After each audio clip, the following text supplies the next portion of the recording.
안녕하세요. 토리발달교실 ABA 선생님 전은지입니다. 오늘도 지난번에 올린 영상과 같이 문제행동 중재에 대한 논문을 한 편 가지고 와봤어요. 같이 보면서 자폐성 장애 아동이 흔하게 보이는 그런 울기, 자해행동과 같은 이런 문제행동들을 어떻게 다루면 좋을지 한번 같이 살펴보도록 하겠습니다. 네, 오늘 볼 논문은 행동분석 지원 연구의 2020년도 7권 3호에 실려있는 논문이고요. 논문 제목은 개별 차원의 긍정적 행동 지원이 자폐성 장애 유아의 울화 및 자해 행동에 미치는 영향입니다. 논문의 저자는 임희정, 이선희, 백은희이고요.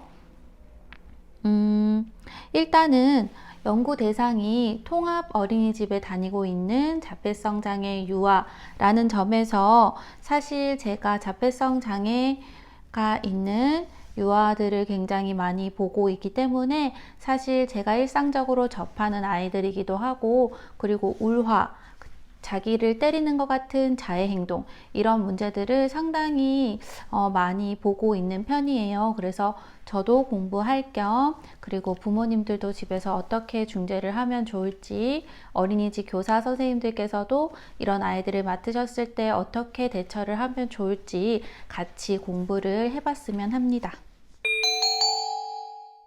논문 제목에서도 알 수 있듯이 개별 차원의 긍정적 행동 지원이라고 나와 있죠. 긍정적 행동 지원은 제가 지난번 영상에서도 설명을 해드렸지만 여기 논문에 실려 있는 내용을 잠깐 빌려서 우리 한 번 더 살펴보고 갈게요. 긍정적 행동 지원, Positive Behavior Support, 줄여서 PBS라고 많이 부르죠. PBS는 문제 행동 발생을 감소시키기 위한 환경적 재구조화와 기대 행동과 대체 행동 교수를 통해 바람직한 행동을 습득할 수 있도록 지원하는 접근이다 라고 나와 있어요. 그러니까 문제 행동을 감소시키기 위해서 지난번에도 말씀드렸었죠. 선행 자극도 바꾸고 대체 행동도 교수하고 어떤 기대되는 바람직한 행동을 했을 때 후속 결과도 강화의 원리를 사용해서 적용을 하고, 그리고 만약에 문제 행동을 보였을 때는 문제 행동을 무시하거나 어찌됐든 강화되지 않고 소거가 되도록 하는 방법을 총체적으로 패키지로 적용을 하는 게 바로 긍정적 행동 지원 PBS다 라고 말씀을 드렸었어요. 여기서도 긍정적 행동 지원을 사용을 해서 이 울화 및 자해 행동, 문제 행동을 감소시킬 그런 중재를 하려고 하는 거예요. 또 보면 유아를 대상으로 한 긍정적 행동 지원의 다수의 국내 연구 결과를 보면은 일반 유아 및 장애 유아의 문제 행동뿐만 아니라 사회적 기술, 활동 참여 등 다양한 측면에서 긍정적인 효과가 보고되었다라고 나와 있습니다. 그러니까 긍정적 행동 지원이 유아에게 적용해도 굉장히 효과적이다라는 거를 이야기하고 싶으신 것 같아요. 이 논문의 서론에서 설명하고 있는 이론적인 부분들은 조금 넘어갈게요. 바로 이 연구의 연구 문제를 보도록 하겠습니다. 추가적인 설명은 제가 뒤에서 계속 해드릴 거예요. 이 연구의 연구 문제는 첫째, 개별 차원의 긍정적 행동 지원이 가정에서의 저녁 식사 시간, 그리고 아동발달센터에서 행동재활 수업 및 언어재활 수업 상황에서 장애 유아의 울화 및 자해 행동에 어떤 영향을 미치는가라는 것이고, 두 번째는 개별 차원의 긍정적 행동 지원 중재를 통한 가정에서의 저녁 식사 시간, 행동재활 수업 및 언어재활 수업 상황에서의 자폐성 장애 유아의 울화 및 자해 행동의 감소가 중재 종료 후에도 유지되는가입니다. 쉽게 말하면 지금 장애 유아가 한 명이기 때문에 세 가지 이상의 상황에서 이 중재가 효과적인가를 검증을 해야 해요. 그래서 지금 여기서 설정한 세 가지 상황이 뭐냐? 가정에서 저녁 식사 시간, 아마도 이 울화 및 문제 행동이 자해 행동, 문제 행동이 저녁 식사 시간에 많이 나타났나 봐요. 그래서 가정에서의 저녁 식사 시간, 그리고 센터에서의 그 행동재활 수업이라고 하는데 제 생각에는 ABA 시간인 것 같아요. ABA 시간, 언어치료 시간 이렇게 세 가지 상황에서 문제행동이 감소를 하는지를 확인을 할 것이다 라는 이야기입니다. 그리고 문제행동 이제 중재가 다 끝나고 한 2주 정도 뒤에 다시 이 아이가 문제행동이 다시 올라가진 않았는지 이 감소한 게 유지가 되는지를 확인하는 절차를 할 것이다 라는 얘기예요. 그러면 연구 방법을 살펴보도록 하겠습니다. 일단은 이 연구 대상이 되는 대상의 유아는 서울시에 거주하는 자폐성 장애 2급 남자 유아로 어린이집 통합학급에 다니고 있는 유아라고 해요. 연구 대상자로 선정된 유아는 가정과 매일 개별 치료를 받는 아동발달센터 내에서 문제행동을 지속적으로 나타내서 개별 차원의 행동 지원이 필요하다고 판단된 유아로 울고 떼쓰는 행동, 자신을 때리는 공격적인 행동을 보여 또래 관계 형성, 사회적 적응에 어려움을 보인다라고 나와 있습니다. 자신을 때리는 공격적인 행동이기 때문에 상당히 중재가 시급한 상황인 거죠. 또 읽어볼게요. 눈맞춤 유지 시간이 매우 짧고 센터나 가정에서 착석이 힘들고 몸을 지속적으로 움직이는 등 산만 행동을 보이며 의사소통은 두 단어를 연결하여 자신의 욕구나 의사표현을 할 수 있으나 이게 되게 중요해요. 어쨌든 두 단어를 이 아이는 사용을 할 수 있다는 거죠. 그리고 근데 할 수 있으나 의사소통은 자신의 욕구가 강한 것에만 제한적이다. 그러니까 다양한 상황에서 융통성 있게 쓰는 건 아닌 것 같아요. 가정에서 가족이 함께 생활하는 오후 시간에는 칭얼거리기나 거실에서 뛰어다니는 행동을 자주 하고 화를 자주 내는 특징이 있다. 특히 할머니와 가족 모두 모여 저녁 식사 시간 전에 아동이 원하는 활동을 제지하거나 밥 먹어 등을 지시하면 자신의 허벅지를 때리며 큰 소리로 울거나 바닥에 들어 누워 발길질을 하는 행동과 아동발달센터의 행동재활 수업과 언어재활 수업 상황에서 교사가 활동을 지시하면 자신의 허벅지와 얼굴을 때리며 우는 문제 행동을 보인다라고 해요. 일단 가정에서의 저녁 식사 시간 때 아이가 좋아하는 활동을 하다가도 밥 먹을 시간이야, 이리 와, 앉아 이렇게 지시하는 게 사실 아주 대단한 지시는 아니죠. 일상생활 중에 하나이고 어떻게 보면 밥을 먹는다는 건 일과가 그냥 하나 시작되는 거예요. 그리고 일주일에 한 번, 2주일에 한 번 있는 일이 아니라 정말 매일매일 있는 일인데 이 일이 이런 사건이 있을 때마다 아이가 자신의 허벅지를 때린다는 거는 이것도 굉장히 중재가 시급해 보입니다. 그러니까 어느 정도는 밥을 먹고 씻고 잠자고 자신의 어떤 물건들을 정리하고 이런 일과들은 아이들이 문제행동 없이 어느 정도 순응하고 그 순서를 따르고 지키는 것에서 강화를 많이 받을 수 있도록 미리 교육을 많이 해야 해요. 근데 지금 이 아이 같은 경우에는 저녁 식사를 하자고 했을 때 이런 문제 행동이 나타난다는 건 사실은 굉장히 심각한 상황이라는 거죠.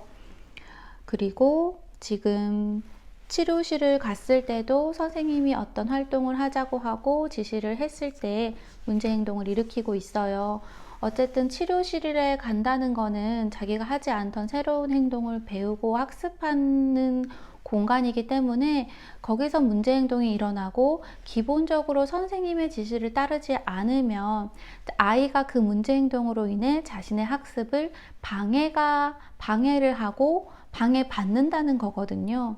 아이는 더 이상 이런 문제 행동을 지속하면 새로운 행동을 배우고 이 사회에 적응해 나가기가 힘들어요. 그렇기 때문에 치료실을 다니지 않거나 정리를 한다면 물론 아이가 자유시간을 가지고 그러면 물론 즐겁겠죠. 즐겁고 행복하겠지만 앞으로 배워야 할 새로운 행동들을 아이는 또 배우지 못하고 몇 달 지나갈 거예요. 그렇기 때문에 이러한 문제 행동 중재는 굉장히 시급하고 빨리 이 문제 행동이 소거되어야 할 것 같습니다. 그리고 뒷부분 조금 더 볼게요. 이 아이 같은 경우에는 지금 성별이 남자아이고 생활 연령이 만 5세 3개월, 그리고 장애 등급은 아까 말씀드렸다시피 자폐성 장애 2급을 진단받은 아이이고요. K-위스크나 K-카스를 보면 이 지능검사 점수가 42점, 34점이에요. 이게 지금 K-위스크 같은 경우에 40점대가 나온다는 건 거의 수행을 하지 않았거나 그냥 뭐 아주 약간 따라 하려고 한 정도라고 볼 수 있거든요. 그래서 어떤 연령에 적합한 인지적 과제를 수행하거나 질문에 대답하는 것이 굉장히 어려운 상태다라고 볼 수가 있습니다. 그러면 이 논문에서는 연구를 어떻게 설계했느냐 보면은 그 개별적 차원의 긍정적 행동 지원을 적용했기 때문에 지난번에 설명드렸던 논문에서처럼 배경 사건이랑 선행 사건의 전략 구체적으로 짜고, 그 다음 대체 행동 교수는 무엇을 할 건지 정하고, 그리고 후속 결과는 이 아이의 행동에 따라서 어떻게 제공을 할 것인지를 정하게 됩니다. 그리고 말씀드렸다시피 세 가지 상황은 그 가정에서의 저녁 시간, 그 다음에 센터에서의 행동재활 수업, 언어재활 수업, 이렇게 세 가지 상황에서 문제행동 중재를 시작을 할 거예요. 연구기간은 2020년 3월 둘째 주부터 7월 넷째 주까지 실시하였다라고 나와 있습니다. 중재를 본격적으로 시작하기 전에 이 중재를 준비하는 기간이 굉장히 길다라고 저번에도 설명을 드렸었어요. 여러 가지 면담을 하고 직접 관찰하고 평가도 하고 이렇게 하는 시간이 필요하죠. 왜냐하면 그 문제 행동의 기능을 정확히 파악을 해야 되기 때문이에요. 아이가 울고 떼쓰는 데 이유가, 자해를 하는데 그 이유가 뭔가를 원하는 것을 얻기 위해서인지, 아니면 어떤 활동을 회피하고 싶어서인지, 아니면 사회적 관심을 받기 위해서인지, 아니면 그냥 그 자신을 때리는 그 감각을 추구하고 있는 것인지 정확하게 판단을 해야 거기에 맞게 중재 계획을 구체적으로 짤 수가 있어요. 그래서 여기서는 여러 가지를 실시했는데 보면 일단 기능행동평가 면담지 부모 면담을 한 것 같아요. 여기서 대상 유아는 성인의 관심을 받거나 제시하는 활동을 회피하기 위해 울화 및 자해 행동을 보이는 것으로 나타났다라고 판단했습니다. 그리고 문제행동 발생 동기 평가 척도를 해봤을 때 이것도 평가 결과 대상 유아의 가장 높은 변이는 관심으로 4.8점으로 나타났고, 그 다음으로 회피 3.5점, 선호물 획득 3점, 그리고 감각 자극 2점으로 나타났다라고 나와 있네요. 그러니까 1번은 관심이고 2번은 회피. 아까 여기 앞에서 했던 그 부모용 면담이랑 같은 결과가 나왔죠. 그러면 이 아이는 그냥 대략적으로 생각했을 때 관심을 얻을 수 있는 방법, 그리고 자기가 하고 싶지 않은 활동을 회피하는 방법, 언어적으로 적절하게 회피할 수 있는 방법, 이런 것들을 가르쳐 주는 게 아무래도 이 문제 행동을 감소시키는 데 도움이 될 거라고 보여집니다. 이제 울화 및 자해 행동을 정확하게 조작적으로 정의를 해두었는데요. 요것도 한번 읽어볼게요. 가정에서 저녁 식사 시간 전에 엄마가 밥 먹어 라고 지시를 하면 5초 이상 큰 소리로 울거나 바닥에 드러 누워 막 발길질을 이렇게 하는 그 아이들의 떼쓰는 모습 좀 생각하시면 될 것 같아요. 발길질을 하고 2회 이상 자신의 허벅지와 얼굴을 때린다. 그리고 센터에서 개별 수업 시간에 교사가 우유아의 떼쓰는 행동을 무시하고 활동 지시를 하면 5초 이상 큰 소리로 울거나 바닥에 드러 누워 발길질하고 2회 이상 자신의 허벅지와 얼굴을 때린다. 이렇게 조작적으로 정의를 해놓고 이 횟수들을 카운팅을 하는 것 같습니다. 자, 그러면 이제 기능평가도 했고, 배경사건, 선행사건, 그리고 대체행동 교수, 후속 결과, 이것들을 어떻게 구체적으로 했는지가 저희는 사실 굉장히 중요하죠. 그래서 어떻게 했는지 자세히 보면, 만약에 우리 아이들이 문제행동을 보이고 있다. 그리고 기능들이 좀 이 아이와 유사하다라고 판단했을 때 여기서 팁을 많이 얻으실 수 있을 것 같아요. 그리고 긍정적 행동 지원이라고 말씀을 드렸잖아요. 그러니까 한두 가지의 어떤 변화를 가지고 이 문제 행동이 감소하기는 어렵습니다. 그러니까 여러 가지를 복합적으로 어느 날 한시에 동시에 사용을 하고 그 아이의 주변 사람들, 그러니까 치료사든 교사든 부모든 다 일관성 있게 이 방법을 적용을 해나가야 문제 행동이 감소할 거예요. 자, 여기서 요라 및 자회 행동의 긍정적 행동 지원 계획을 구체적으로 같이 한번 보도록 하겠습니다. 일단 가정에서 그 밥 먹어 하기 직전의 상황, 그 상황이죠. 이때 일단 배경사건 전략은 숙면 등 생활습관 개선이라고 나와 있어요. 이거는 저번 영상이랑도 똑같아요.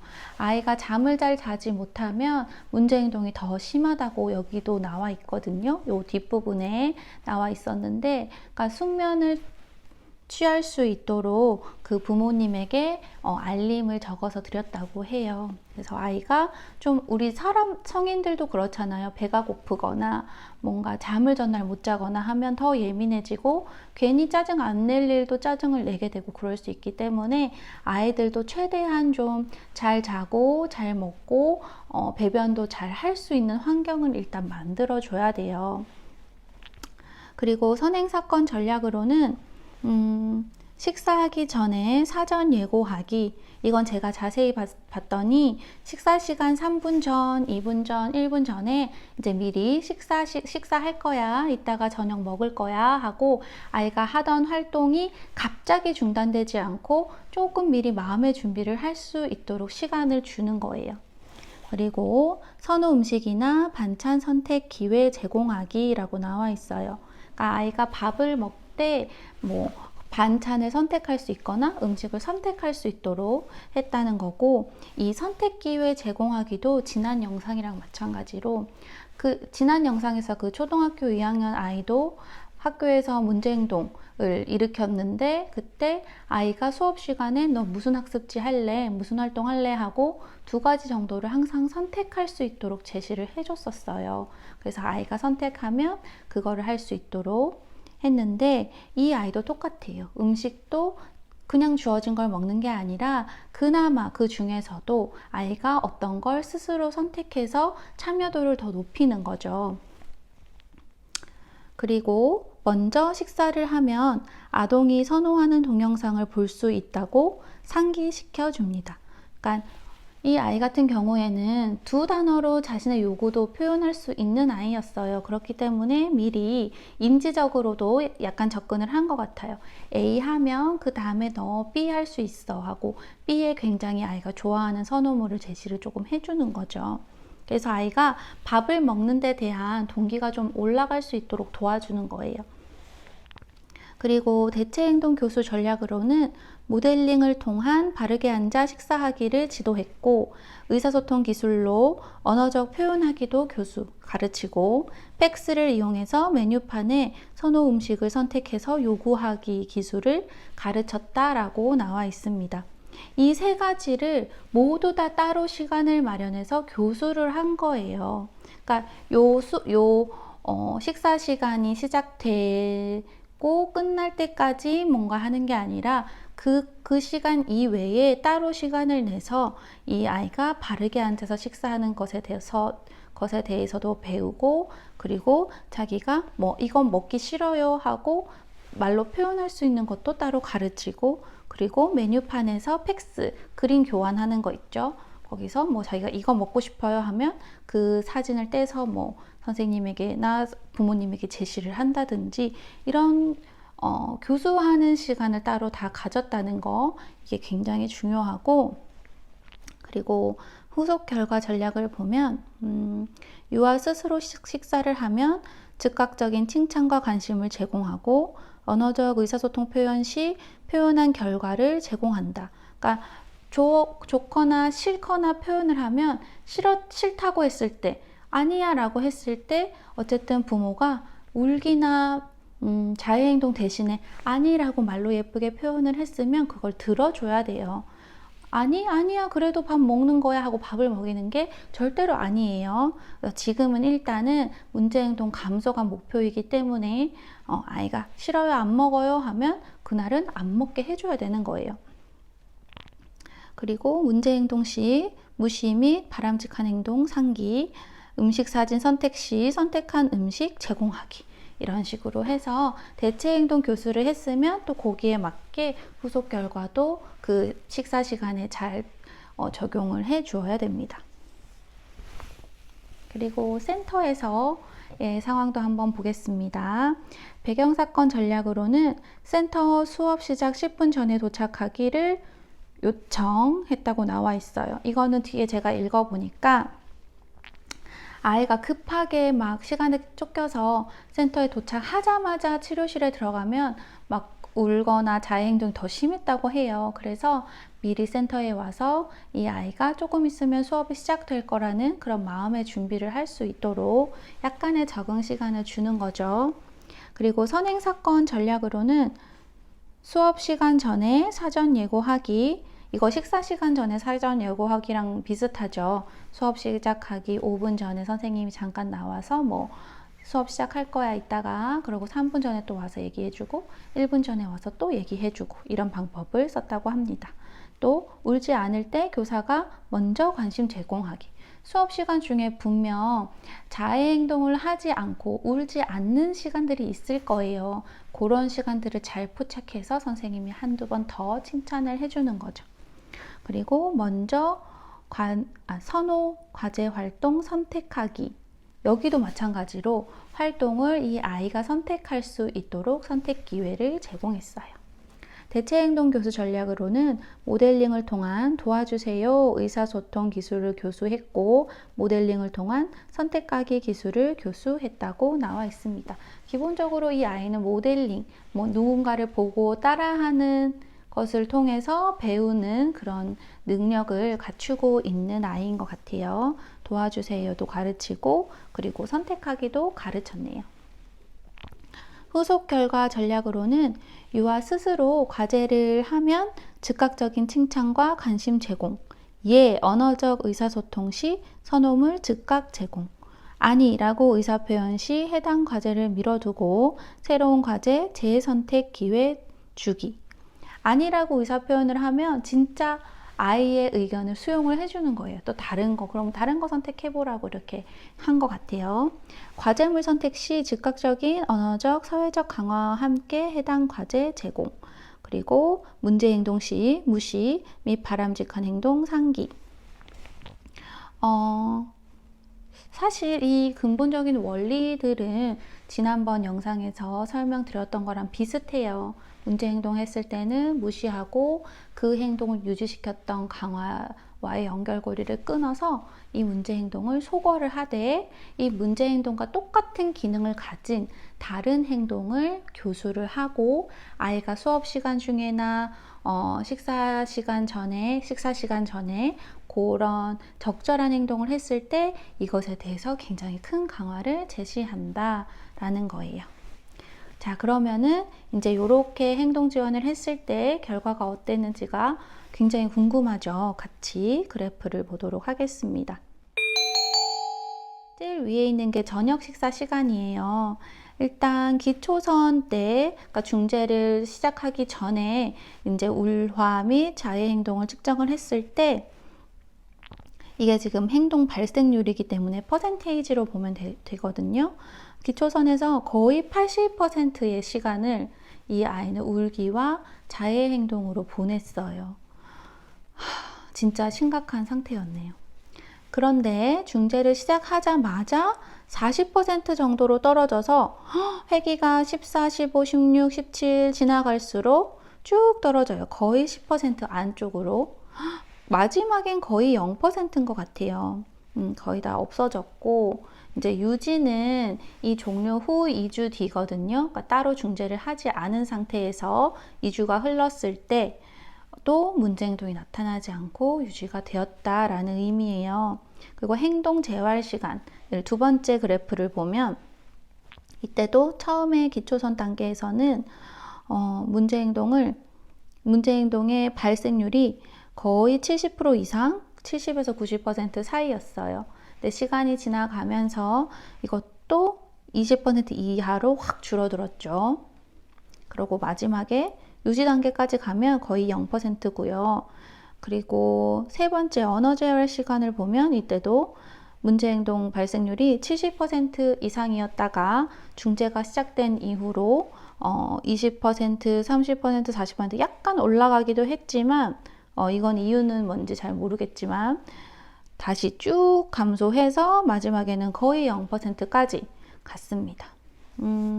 일단은 세 가지 이 긍정적 행동 지원 중재가 이 세 가지 상황 모두 어떤 효과가 있었음을 그래프를 통해서 너무 쉽게 확인을 할 수가 있어요. 그리고 유지도 잘 되고 있고 그렇기 때문에 그 제일 처음에 말씀드렸던 연구 문제, 두 가지 연구 문제가 지금 둘 다 확인이 되었어요. 네, 여기까지 개별 차원의 긍정적 행동 지원이 자폐성 장애 유아의 울화 및 자해 행동에 미치는 영향이라는 논문을 살펴봤습니다. 문제 행동은 참 여러 가지 형태로 나타나는데 일단은 언어적인 의사소통이 어려운 아이들에게서는 문제 행동이 더 쉽게 나타나는 것 같아요. 주변 환경이나 뭐 있는 사물들을 파괴한다거나 주변 사람들을 공격한다거나 아니면 더 나아가서 자기 자신을 공격한다거나 이런 문제 행동들은 저도 굉장히 쉽게 보는 편인데 언어적 의사소통이 어려워서 지금 잘 자신의 욕구를 표현하지 못하기 때문에 이렇게 하는 거겠죠 하고 시간을 보내면서 이걸 기다려줄 일은 아닌 것 같아요. 그러니까 때때로 보면은 부모님들께서 좀 언어적인 표현이 어렵고 이런 아이들이다 보니까 이런 문제 행동들을 용인하시는 경우가 굉장히 많더라고요. 근데 이거를 반대로 생각하셔야 돼요. 이런 문제 행동이 나타났을 때 그 기능을 정말 예리하게 생각을 해보시고 아이가 언어적 표현은 안 되지만 다른 뭐 몸짓으로 모델링을 할 수 있거나 아니면 포인팅을 할 수 있거나 그림을 교환할 수 있거나 한다면 최대한 아이가 가진 행동 레퍼토리 안에서 이 문제 행동이 나타나지 않고 어떤 사회적으로 용인되는 방식으로 자신의 욕구를 표현을 할 수 있도록 교수하되 이 문제 행동은 최대한 관심을 보이지 않고 원하는 강화가 따라올 수 없도록 소거를 하시는 게 맞는 것 같습니다. 그리고 요즘은 인터넷을 통해서 좀 전문가와도 쉽게 논의도 하실 수 있고 연락도 하실 수 있는 시대이기 때문에 부모님들께서 정말 가정 안에서의 일이라고 끙끙대지 마시고 최대한 다양한 방식으로 특히 과학적으로 어쨌든 검증된 방법을 사용하시는 전문가 분들께 문의를 하시고 도움을 받으시는 게 좋을 것 같아요. 네, 그러면은 오늘은 여기까지 하도록 하겠습니다. 들어주셔서 감사합니다.